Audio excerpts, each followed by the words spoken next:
जय हिंद फ्रेंड्स, स्वागत है आप सभी का एक नए वीडियो लेक्चर में। तो आज की इस वीडियो लेक्चर में हम देखेंगे जो इंटीग्रेशन की प्रश्नावली 7.4 है, उसके जो बचे हुए सवाल थे। इसके पहले हमने 2 वीडियो बनाया है तो उसे आप लोग प्लेलिस्ट में देख लीजिएगा। तो यहाँ पर है जो हम 16 नंबर से सवाल को सॉल्व करना शुरू करेंगे। तो चलिए देख लेते हैं सबसे पहले कैसे सॉल्व करेंगे। तो आप लोग को इस वीडियो देखने से पहले उस वीडियो को ज़रूर देख लीजिएगा, ठीक है। प्लेलिस्ट में ज़रूर से मिलेगा ताकि ये वीडियो लेक्चर आपको आसानी से समझ में आए। अगर आप नहीं देखेंगे तो काफ़ी कन्फ्यूज रहेंगे, समझ में नहीं आएगा, ठीक। तो मैं पहले नोट कर लेता हूँ फिर सॉल्व करेंगे। तो 16 नंबर सवाल ये है। तो यहाँ पर मैंने नोट कर लिया है, तो चलिए देख लेते हैं कैसे सॉल्व करेंगे। देखिए, अगर हम नीचे वाली क्वांटिटी को अगर टी मान लें और टी मानकर मतलब उसका अवकलन कर देंगे तो ये हमें वैल्यू मिल जाएगी आराम से। देखिए 2x, देखिए 2 4 हो जाएगी और x कॉमन हो जाएगा, तो मिल रहा है वैल्यू। तो इसको क्या लिखेंगे, तो माना ये हो जाएगा, माना 2x² plus x minus 3 equal to T. Differentiate करेंगे विथ रिस्पेक्ट टू टी, तो यहाँ मिलेगा 2, देखिए 2 2 जा 4 हो जाएगा, 4x और इसका 1 हो जाएगा, और यहाँ पर dx है ना, dx अपान में dt, और यहाँ पर 1 t के सापेक्ष करें है ना, क्योंकि तो ये हो जाएगा 4x प्लस 1, और ये हो जाएगा dx, और dt को उधर भेजेंगे तो हो जाएगा dt। अब देखिए जो हमने माना था बस रख देंगे, पुटअप करेंगे वैल्यू, तो यहाँ से मिल जाएगा, यहाँ पर dt हो जाएगा ये, और अंडर रूट में t। तो t के सापेक्ष इसका समाकलन करेंगे, तो इसका समाकलन डायरेक्ट आपको याद होना चाहिए, ये होता है √2√t प्लस c। अब t की जगह हमने जो माना था, ठीक है, तो t की जगह हमने जो माना था, ठीक है, तो यही इसका क्या है, आंसर है। आप नहीं समझे हैं तो मैं बता देता हूँ।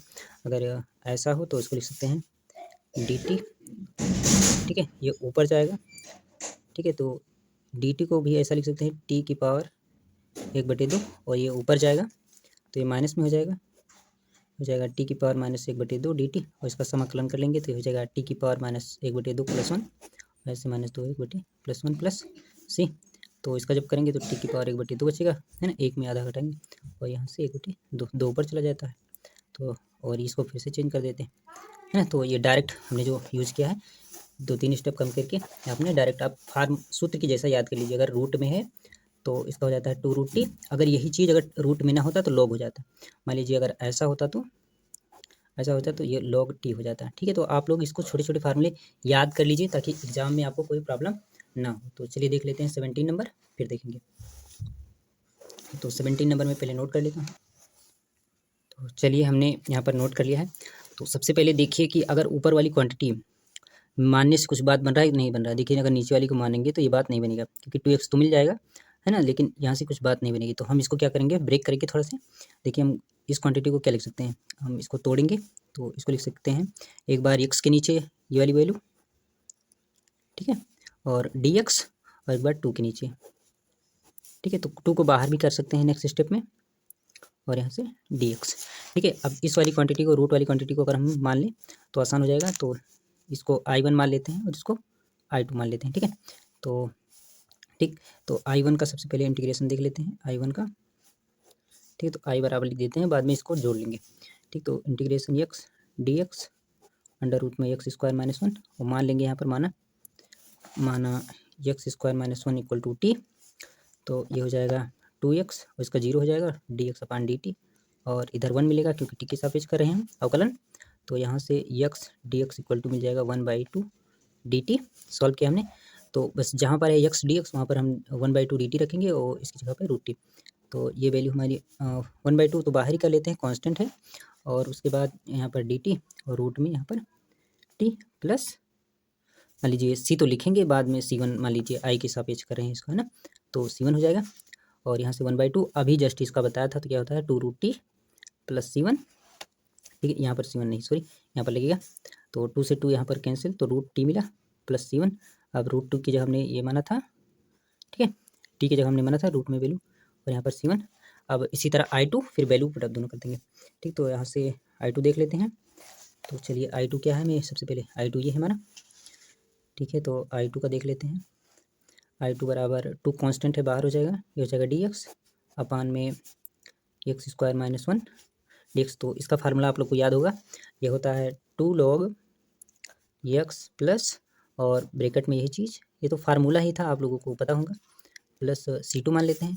तो बस C1 और C2 को ऐड करके लिख देते हैं, है ना। मतलब I बराबर I1 प्लस I2 से, और यहाँ से I1 की वैल्यू ये है हमारी, लिख दे रहे हैं। तो हो जाएगा अंडर रूट और plus 2 log x plus under root x² minus 1 प्लस C2, है ना। यहाँ पर C1 C2 को फिर से यहाँ पर रिप्लेस कर देंगे तो यही मिल जाएगा। यहाँ पर मान लीजिए C1 C2 ऐड करके हमने C लिख दिया है, यहाँ पर लिख दीजिएगा C1 C2 equal to C है, ठीक है। तो हमने एक नया कॉन्स्टेंट मान लिया है, इसको रिप्लेस कर दिया, ठीक है। तो यही था हमारा इंटीग्रेशन फंक्शन का, ये आंसर है हमारा, ठीक। तो चलिए देख लेते हैं 18 नंबर कैसे सॉल्व करेंगे। तो हम देखिए ये है सभी सवालों से अलग, थोड़ा सा डिफरेंट है। तो इसमें क्या होता है, सबसे पहले इसको इस तरह मानेंगे, देखिए 5x माइनस 2, और यहाँ पर लिखेंगे a, फिर इसका अवकलन करेंगे तो अवकलन में इसका सीधा करके लिखूँगा, ठीक है, ठीक है। तो ये हो जाएगा 3x² प्लस 2x प्लस 1, और उसके बाद b लिखते हैं, ठीक है। आप लोग स्टेप से ही समझ में आ जाएगा। तो 5x माइनस 2 ए ऐसे ही, और इसका अवकलन करेंगे तो यहाँ से मिलेगा 6x, और ये मिल जाएगा 2 प्लस b, और इसको सॉल्व करेंगे तो यहाँ मिलेगा 5x माइनस 2, और इसका गुणा करेंगे a से तो 6ax plus 2a plus b। अब हम देखिए वेरिएबल यानी x वाले पद, ये x वाला पद है और ये कांस्टेंट, कंपेयर करेंगे तो यहाँ से मिलेगा 6a, तुलना करने पर, या लिख लेंगे आप लोग तुलना करने पर, ठीक है। तुलना करने पर 6a बराबर 5, तो a बराबर यहाँ से मिलेगा 5/6, और यहाँ पर 2a प्लस b बराबर -2 मिला, और यहाँ से तो a की वैल्यू यहाँ पर रख देंगे तो 5/6 प्लस b बराबर -2, यहाँ से कैंसिल हो जाएगा, 5/3 उधर जाएगा तो माइनस में, -2 पहले से है तो -5/3 इस तरह, और मिल जाएगा 3 दूनी 6 5 11 -11/3, यानी b की वैल्यू -11/3 मिली। तो हमें यहाँ पर यानी ऊपर वाली जगह पर हम इसको a और b के मान रख के रिप्लेस करें, ठीक है। तो ये हो जाएगा integration of 5x minus 2 dx अपान में, इसको सीधा करके लिख दे रहे हैं, कोई दिक्कत इससे है नहीं खास, ठीक है। तो यहाँ पर जो a और b की वैल्यू मिली है उसको हम रिप्लेस करें, ठीक। तो यहाँ पर देखिए a, तो यहाँ पर इसकी जगह पर लिखेंगे हम a की वैल्यू कितनी है, 5/6 है, तो 5/6, उसके बाद 6x प्लस 2 प्लस b की वैल्यू कितनी है, तो -11/3 है, सॉरी -11/3, और यहाँ पर dx इंटीग्रेशन का साइन, उसके बाद 3x² 2x प्लस 1, ठीक है। अब देखिए एक बार इस चीज़ के नीचे इस वाली क्वांटिटी को लिखेंगे, और दोबारा इस नीचे के इस b वाले के नीचे, ठीक है। तो लिख दे रहे हैं, तो ये हो जाएगा 5/6 हो जाएगा, ये 5/6 का आप गुणा भी करना चाहें तो कर सकते हैं, लेकिन कोई दिक्कत नहीं है इसे। तो 6x प्लस 2, और यहाँ से dx, और ये हो जाएगा 3x² प्लस 2x प्लस 1, और यहाँ से माइनस, देखिए 11/3 तो कांस्टेंट है, इसको बाहर कर लेते हैं, इसमें भी कर सकते थे 5/6 को, लेकिन ठीक है।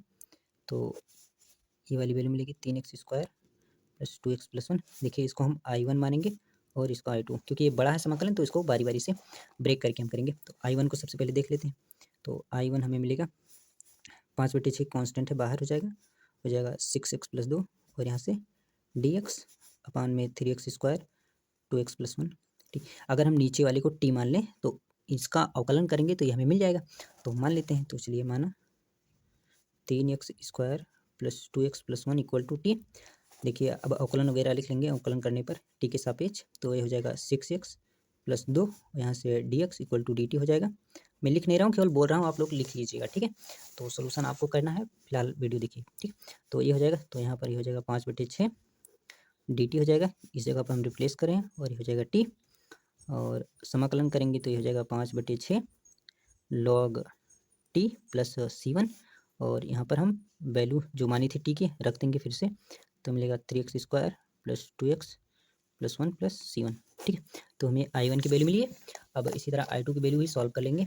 तो I2 क्या है, चलिए I2 को सॉल्व कर लेते हैं। तो ये है 11/3 माइनस के dx अपान में 3x² 2x प्लस 1, और ध्यान से देखिएगा, अब यहाँ पर x² के कोफिशिएंट को हम 1 बनाएंगे, तो x² के गुणांक को हम 1 बनाने के लिए, देखिए इसमें यहाँ पर 1 है, तो यहाँ से 3 में भाग करेंगे, इसमें भी 3, यानी अंश और हर में 3 से भाग करने पर, तो 11/3 तो ऐसे ही है, तो हो जाएगा 1/3 dx, और यहाँ पर 1/3 से मान लीजिए गुणा कर रहे हैं, 1/3 से गुणा भी कर रहे हैं, या 3 से भाग कर रहे हैं अंश और हर में, तो यहाँ पर हो जाएगा x², हो जाएगा 2/3x और 1/3, ठीक है। अब इसका हम परफेक्ट स्क्वायर बनाएंगे, पूर्ण वर्ग बनाएंगे। तो बहुत ध्यान से, एक्स स्क्वायर 2x 3 बटे में ऐसा है, देखिए ये हो जाएगा एक्स स्क्वायर, देखिए 2 है तो 2 ए की जगह पे x और b की जगह पे 1/3 है। यहाँ पर क्या लिखते हैं बी स्क्वायर, तो बी स्क्वायर क्या है, एक बी है 1/3, तो इसका स्क्वायर अपनी तरफ से ऐड किया है तो इसको घटा देंगे, इसका स्क्वायर, और 1/3 तो पहले से ही। तो देखिए यहाँ तक वैल्यू हमें क्या मिली, तो x प्लस 1/3 का होल स्क्वायर मिला, और यहाँ से मिल जाएगा 1/9 और 1/3। सॉल्व कर लेंगे हम इसको, तो ये मिल जाएगा x प्लस 1/3 का होल स्क्वायर, और ये माइनस एलसीएम में 9 मिलेगा। देखिए 9 का 9 1 हो जाएगा यहाँ पर, और 3 हो जाएगा, तो 3 में से 1 घटाएंगे तो 2, तो 2/9, और इसका स्क्वायर के रूप में लिखेंगे बाद में, तो x प्लस 1/3 का होल स्क्वायर माइनस √2/3 का होल स्क्वायर, यानी कि इस वाली वैल्यू की जगह हम इसको रखेंगे, फिर सॉल्व करेंगे। ठीक, तो चलिए देख लेते हैं। तो हम इधर वैल्यू रख रहे हैं इस वाली में, तो हो जाएगा -11/3, देखिए 1/3 तो कांस्टेंट है, बाहर हो गया, ठीक है। और इंटीग्रेशन का साइन dx, और इसकी जगह पर जो हमें मिला है उसको रख देंगे, तो x प्लस 1/3 का होल स्क्वायर माइनस √2/3 का होल स्क्वायर। देखिए अब इसका इंटीग्रेशन देखिए हो जाएगा ये -11/9, और इसका होता है tan इनवर्स करके, तो 1/a, ए की जगह पर क्या है, तो ए की जगह पर 2/√2/3 है, तो इसका उल्टा हो जाएगा, तो ये हो जाएगा √2 यहाँ पर, और 3 ऊपर चला जाएगा, ठीक है। और tan इनवर्स x क्या है भाई, x की जगह पे है, तो x प्लस 1/3 अपान में a, अपान में ये चीज़, और यहाँ पर प्लस ये C2 है, तो यहाँ पर I2 है, तो ये I2 हो जाएगा, C2 हो जाएगा। अब इसको सॉल्व कर लेंगे, तो यहाँ से 3 3 जा 9 हो जाएगा -11/3√2, और हो जाएगा tan इनवर्स 3x + 1, एलसीएम लेकर सॉल्व कर रहे हैं, और बटे में 2, और 3 से 3 ये कैंसिल हो जाएगा, तो ये हमारा I2 C2 है, ठीक है। अब दोनों को कंबाइन करके लिख देंगे एक साथ, तो ये आंसर हो जाएगा। तो I बराबर I1 प्लस I2 रख देंगे मान, और हो जाएगा समाकलन, तो मैं रख दे रहा हूँ, यहाँ पर मिला है 5/6 पहला, log 3x square plus 2x + 1, ठीक है। और ये मिला है माइनस में 11/3√2 tan इनवर्स 3x + 1 अपान में √2 प्लस C1 C2 को रिप्लेस करके हमें, तो ये हमारा आंसर है। तो चलिए देख लेते हैं, इसको बता देते हैं। देखिए जैसे 18 नंबर क्वेश्चन है, सेम वैसे हमारा ये है, बस आंसर अलग आ रहा है, लेकिन अप्रोच जो रहेगी, तो ये कौन सा है 22 नंबर, ठीक है। और जैसे ये है हमारा 19 नंबर, उसी तरह से ये लगेगा हमारा 30 नंबर, सेम प्रोसेस है, बस इसका यहाँ पर जो मल्टीप्लाई किया था, ठीक है। और या इस तरह मान लीजिए 16 नंबर की, जैसा 16 19 नंबर तो बताया नहीं, तो 16 नंबर की तरह 19, 19 की तरह 30, ठीक है। तो ये इस तरह से है, तो आप लोग लगाएंगे तो आपको लग जाएगा, ठीक है। तो ये दोनों भी काफ़ी ईजी हैं, ठीक है, नहीं तो आप लोग को एक वीडियो और बनाना पड़ेगा, ठीक। तो चलिए देख लेते हैं, मिलते हैं किसी नेक्स्ट लेक्चर में, तब तक के लिए पढ़ते रहिए। जय हिंद, जय भारत।